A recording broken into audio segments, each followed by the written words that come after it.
Olá, tudo bem? Meu nome é Célia, eu sou formada em matemática, tenho pós-graduação em Direito Educacional e fui convidada pela minha xará, professora Célia Magalhães, da Uniesp, para dar dicas na área de exatas para você que vai fazer o Enem 2022. Quando a professora Célia me convidou, assim, no princípio eu imaginei alguma coisa assim: eu vou escolher algumas questões do Enem e vou mostrar a resolução, a interpretação, o raciocínio, sempre observando em cada questão o conceito, os cálculos e a interpretação, né? Pois eu amadureci um pouco essa ideia e eu pensei diferente. Eu falei, eu não vou falar aquilo que todo mundo faz, né? Você está cheio de videoaulas maravilhosas, com questões diversas do Enem e de outros de vestibulares, né? Não só do Enem, mas de vestibulares também. Professores fantásticos aí que resolvem, que explicam, e eu seria apenas mais uma, mostrando para você a resolução de algum problema.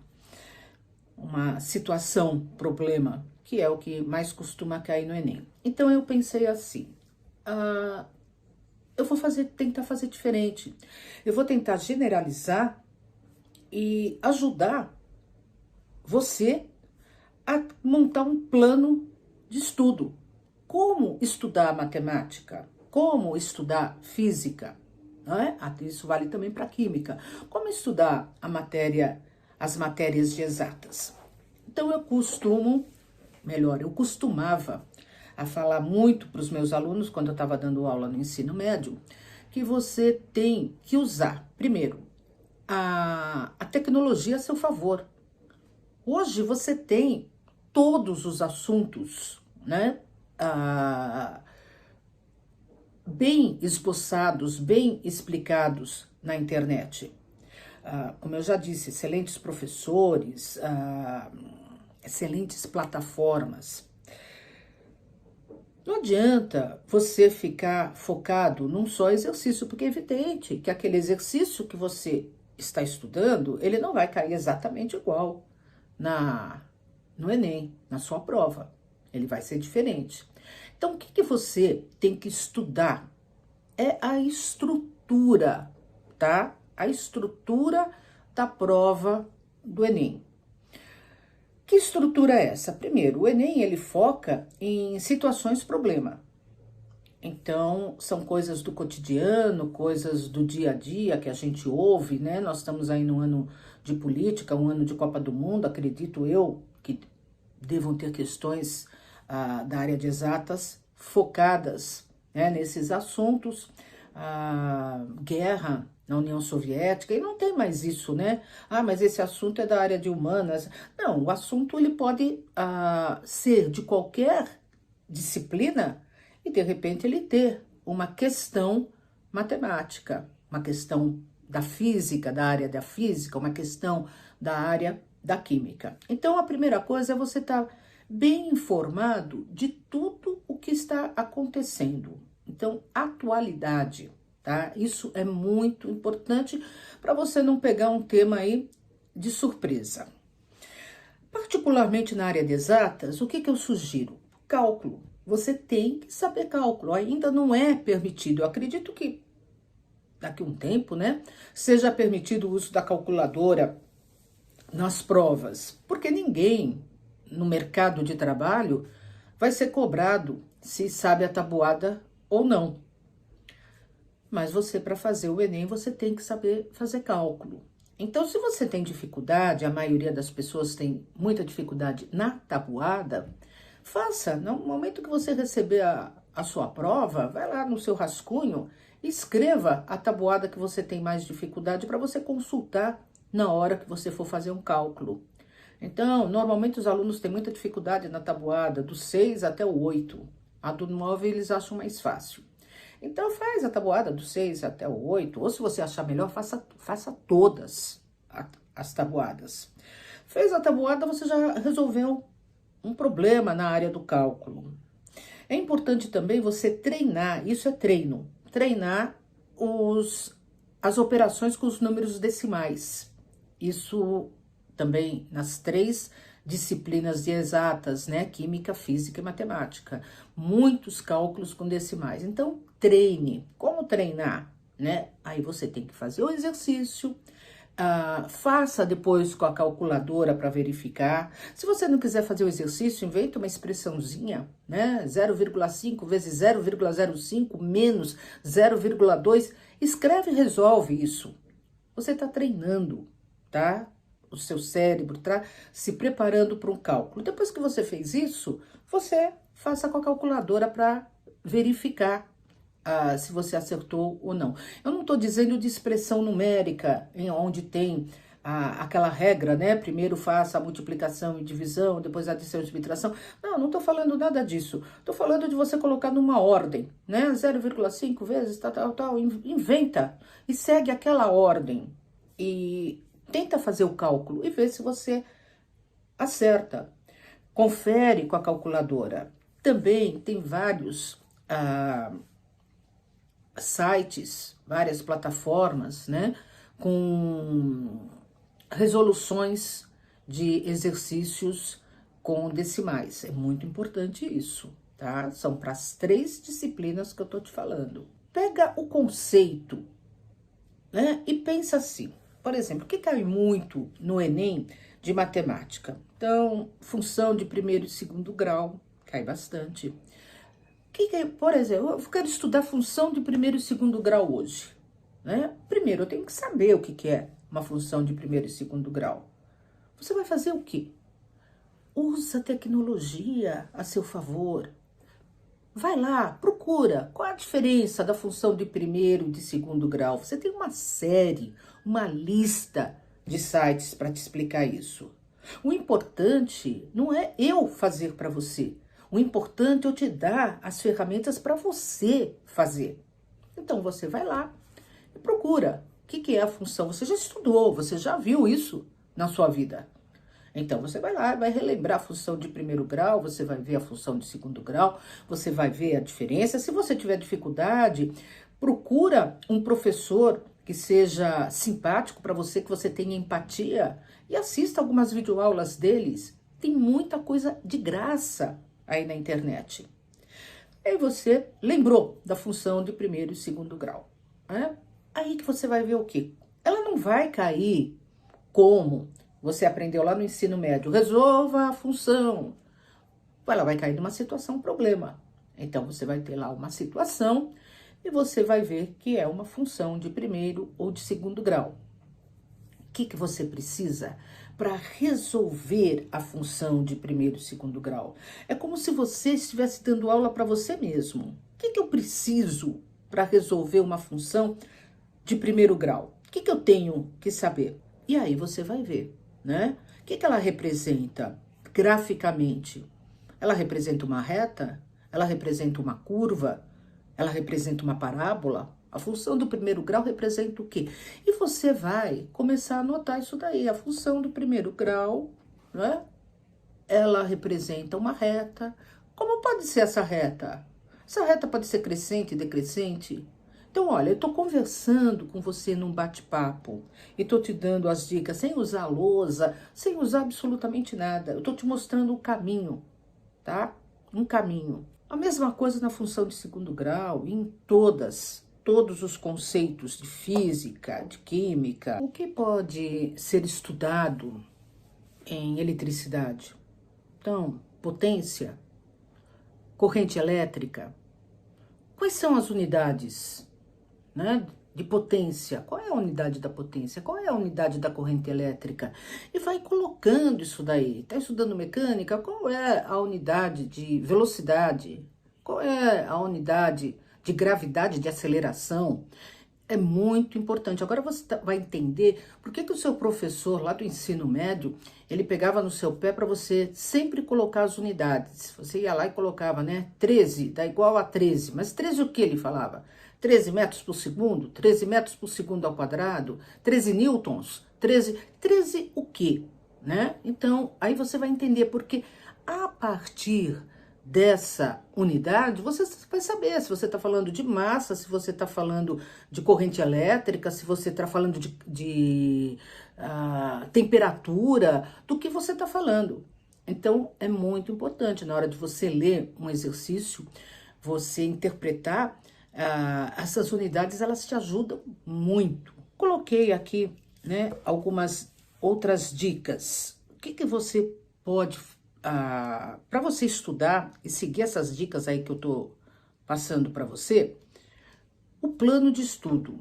Plano de estudo pro Enem também é muito fácil. Você pode pegar e baixar em várias plataformas gratuitas. Coloca lá por curiosidade, fala, deixa eu ver o que essa professora tá falando. Plano de estudo para o Enem. Se você ainda quiser ser mais específico, coloca aí plano de estudo para o Enem 2022. E você vai ver aí uma série de plataformas gratuitas de professores que se disponibilizam a passar essas orientações para vocês. Então, tem aí algumas plataformas que elas pegam a semana, de segunda a sexta ou segunda a sábado, né? Deixa aí o domingo livre para você e coloca o que você tem que estudar. Na segunda-feira, além de colocar a disciplina, eles colocam o conteúdo. Então, coloca lá, para supor, matemática. Você vai começar segunda-feira, você vai estudar meia hora de porcentagem. Porcentagem é um assunto que cai muito. Então, vamos lá, meia hora de porcentagem. Na próxima meia hora, vamos colocar lá, sei lá, biologia. Então, você vai lá, biologia. Qual é o conteúdo de biologia? Aí vai estar lá, genética. Então, você vai lá e vai estudar genética. Enfim, vai estar lá o cronograma, né? Isso vai te ajudar muito. Essas plataformas costumam fazer semana por semana. Então, semana por semana, eles colocam os conteúdos, os exercícios, enfim, te dão um material para você estudar. Você não precisa ficar preso somente naquela plataforma, como eu já te falei, você tem, assim, ferramentas maravilhosas na internet. Então, você pode pegar aquele conteúdo, assistir uma videoaula, depois reforçar com alguns exercícios. Na hora de fazer o exercício, volto a falar, PA, PG, por exemplo, dois conceitos importantes da matemática que costuma cair no Enem. E você vai lá, PA. O que é PA? PA, eu ouvi falar PA, mas o que é PA? Progressão aritmética. Mas e PG? Eu me lembro, né, que eu estudei junto, PA e PG. O que é PG? Progressão geométrica. Tá, mas qual é a diferença da PA e da PG? Você vai pesquisar, né? Eu vou te falar agora, mas você vai pesquisar, você vai muito mais fundo que eu, tô te dando uma pincelada. Então, PA, o que é? É uma sequência numérica que vai aumentando com uma razão sendo somada. Então, por exemplo, 2 com mais 2, 4. 4 com mais 2, 6. 6 com mais 2, 8. 8 com mais 2, 10. Isso é uma PA, tá? O que eu preciso fazer para resolver uma PA? Existem fórmulas? Existem. Quais são essas fórmulas da PA? Vai lá no resumo, pega, faz teu resuminho, PA. Eu tenho essa fórmula, mas eu estou entendendo o que é a PA. Com a PA, eu posso pegar números, por exemplo, né, de 1 até 100, com a razão 1. 1, 2, 3, 4, 5, 6, vou sempre somando 1, de 1 até 100. E aí, o que pode ser pedido? A soma desses números. Somar de 1 até 100. E quanto que vai dar isso? Como será que eu faria isso? Procura na internet. Procura. Eu fico aqui meio ansiosa para querer te dar as dicas, falar, não, pode fazer assim, pode fazer assado. Mas eu quero que você tente fazer. Você procure isso. E você vai ver que você muitas vezes nem precisa da fórmula. É você entender o que é uma PA para você resolver. E a PG? A PG, ela é a mesma coisa que a PA, é uma sequência numérica, só que ao invés da razão você somar, você vai multiplicar. Então, por exemplo, partindo do 2. 2 é o primeiro. 2 vezes 2, vou fazer de razão 2. Na primeira eu falei para você que a razão era 2 e somava. Então, 2, 4, 6. Agora, multiplica. 2 vezes 2, 4. 2 vezes 4, 8. 2 vezes 8, 16. 2 vezes 16, 32. 2 vezes 32, 64. E por aí vai, tá? Então, aí é uma PG. Então, por isso que às vezes as pessoas falam assim, ah, cresceu em PG e não em PA. Porque a PA, ela vai crescer, tá? Numa reta, numa constante, sempre multiplicando 2. E a PG não, a PG ela vai crescer muito mais rápida. Veja o gráfico de uma PA, veja o gráfico de uma PG. E conforme você for estudando, que o professor for falando, né, se você estiver vendo uma videoaula, vai anotando. Eu preciso ver o gráfico, eu preciso entender isso, vai anotando esses conceitos. Não fique num único exercício, tá? Vai pegando esses conceitos. E aí, esses conceitos você vai destrinchando. Você pode ver que eu falei de PA, falei de PG, de novo cai no cálculo. Pode ser um cálculo decimal? Pode ser, pode ser. Eu falei do cálculo decimal, mas também às vezes é importante você saber trabalhar com fração também. Dependendo do exercício, é mais fácil você trabalhar com fração do que trabalhar com decimal. Dependendo do exercício, é mais fácil você trabalhar com decimal do que com fração. Por exemplo, se você tem aí um terço para você transformar em uma fração, num número decimal, num número decimal, um terço, vai dar uma dízima periódica. Então, você vai trabalhar aí com aproximação. Então, talvez, dependendo do exercício que você está desenvolvendo, o seu cálculo seja mais interessante você trabalhar com fração. Em outras vezes, o decimal é melhor. Você tem aí 1/2 mais, vamos supor, 1/4. Se você passar isso para decimal, né? 1/2 é meio, 0,5, 1/4, 0,25. É mais fácil você do que tirar mínimo, múltiplo comum e tal. Depende, cada um tem a sua habilidade e o seu modo de desenvolver, né, o seu raciocínio e de chegar à resposta final do exercício. Outra coisa muito importante que eu sugiro que você estude, que você leve, tenha uma prioridade, eu falei de função de primeiro e segundo grau, falei de porcentagem, né? De física, falei de mecânica, toquei nesse assunto, que sabe, cai, não tem como, escapatória, mecânica, eletricidade, termologia, não tem como, vai cair essas questões, todo ano cai, porcentagem cai. Leitura de gráfico. Leitura de gráfico é importantíssimo, importantíssimo. Veja aí o percentual, eu não tenho aqui esse percentual, mas o percentual de leituras de gráfico que cai no Enem. Eu tô aqui para mostrar para você que você tem as ferramentas para você estudar.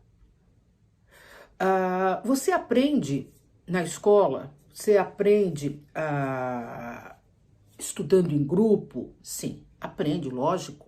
Mas na hora que você senta sozinho, eu com o meu computador, eu com o meu caderno, né, eu aprendo muito mais. Muito mais. Porque é a hora que eu vou fazendo o meu raciocínio, como eu penso para resolver um exercício vamos pegar aqui, um exercício de geometria, né? Como eu penso para resolver um exercício de geometria?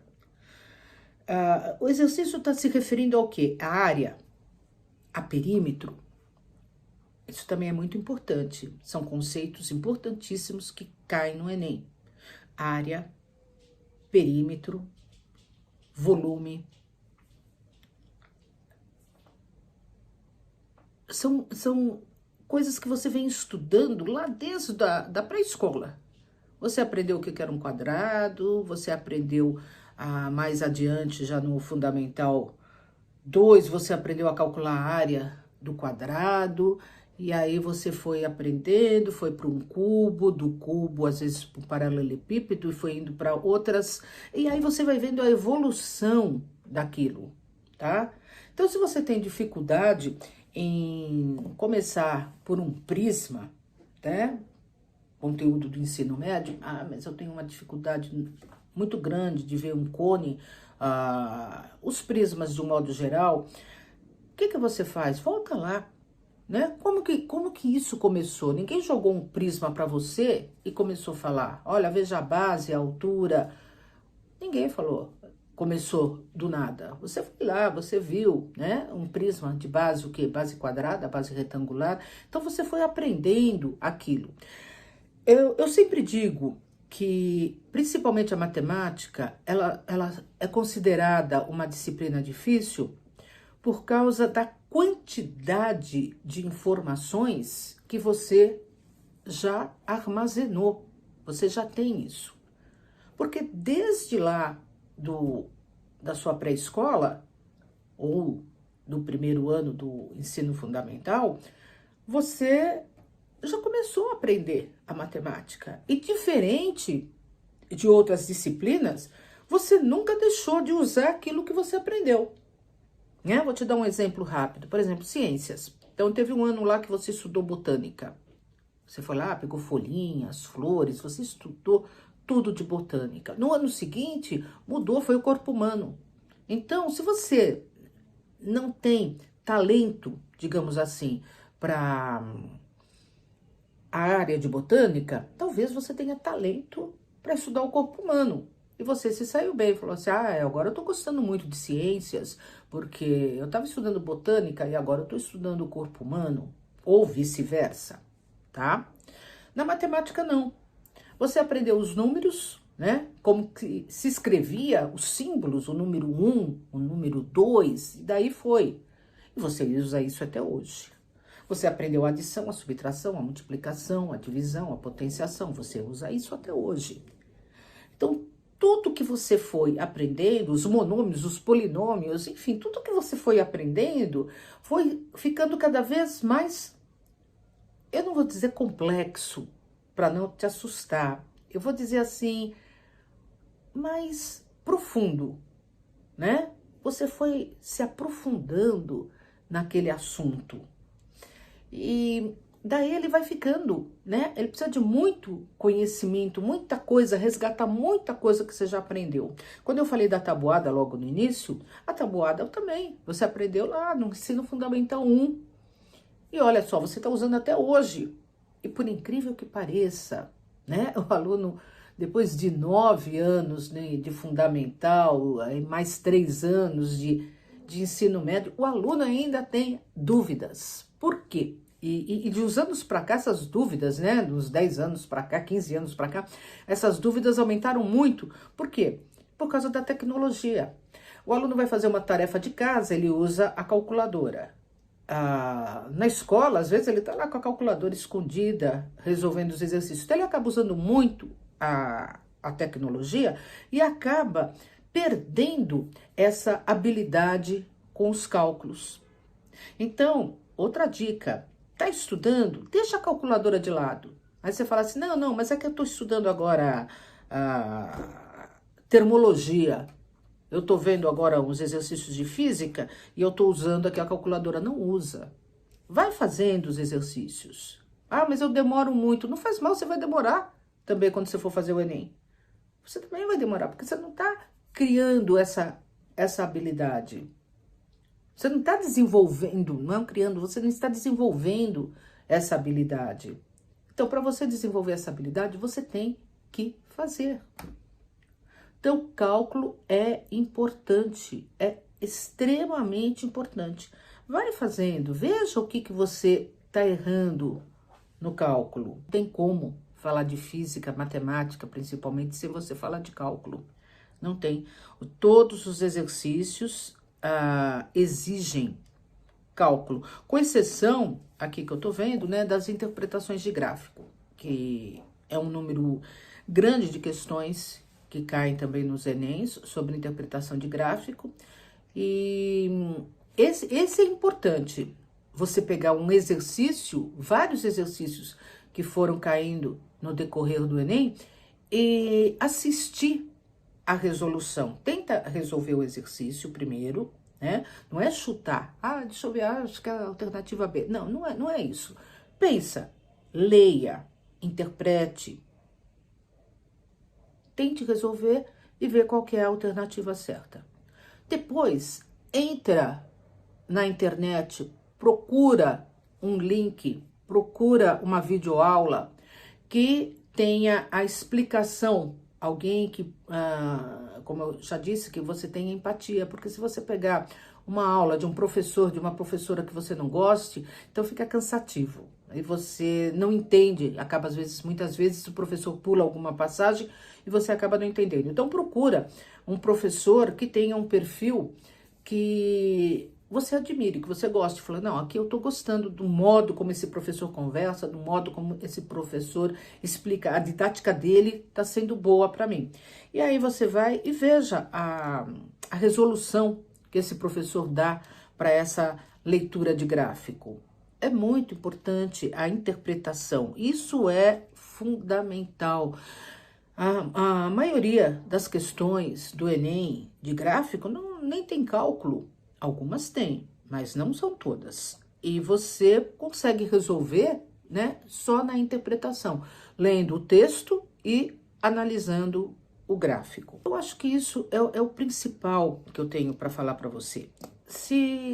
Eu espero que a Uniesp entenda a minha postura de não resolver exercícios e ter só esse papo com você e mostrar que você é capaz, Você estudou na escola pública, você está na particular, enfim, não importa.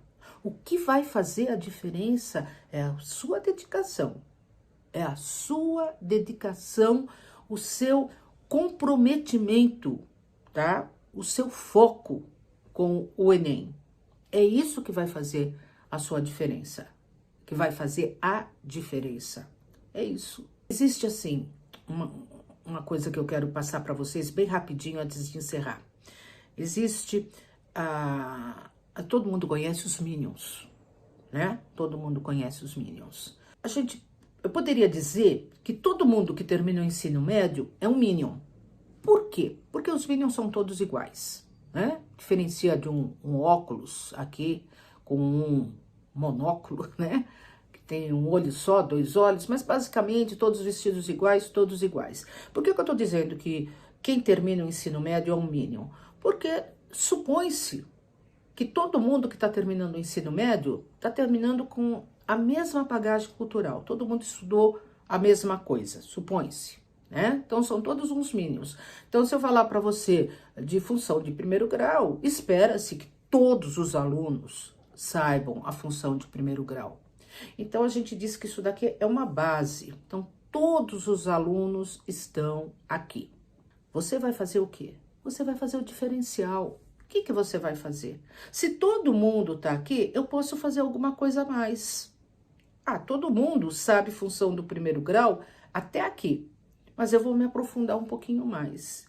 Nesse esquema que eu te falei, o que precisa, o que é necessário para eu resolver uma função de primeiro grau? Se você perguntar isso para muitos alunos, não vão saber responder. Eles podem pegar no papel, ler e falar, tá, é uma função de primeiro grau, tal, e resolve. Mas o que é preciso? O que você tem que saber? Você tem que saber resolver uma equação de primeiro grau? Numa função de segundo grau, você tem que saber resolver uma equação de segundo grau? O que precisa? É isso que você tem que perguntar para você mesmo, para você deixar de ser um Minion, tá? Então você vai começar a se diferenciar. Eu estou fazendo diferente. Eu estou buscando formas diferentes daquelas que eu aprendi.